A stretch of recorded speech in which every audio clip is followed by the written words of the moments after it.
Ito naman pala ang diskarte ni Master Tile Sitter dito sa ano, Taytay. Ayun, bali yung ginawa niya kanina, pinantay niya muna, tinuktok muna lahat ng tiles para magpantay. Katulad yan, di ba yung nakadikit isa na yan, no?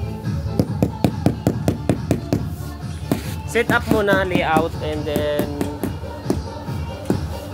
saka niya ipipix na lang. Purong semento lang ba yan nilagay mo dyan, Doy? Yeah, purong semento lang, oh. Hindi na siya gumamit ng adhesive. Oh, ayan, tinanggal na yung isa, oh. Semento ulit.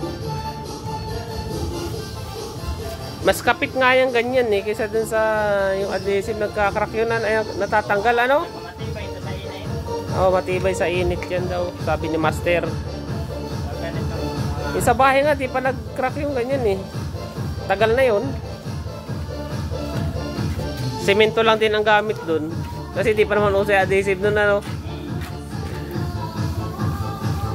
Ayan, kailangan malabnaw para pag pinukpok, eh, sigurado ano sa Bicol yan, marulupsit na, eh. Makorupsit. Makorupsit yan. Makorupsit sa Bicol.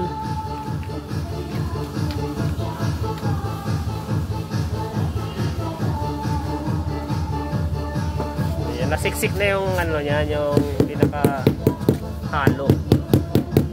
Kaya wala pag tile sitter, di nagdudumi ang kamay. Katulad kahapon yung post ko, sealant applicator, ayaw din humawak ng sealant.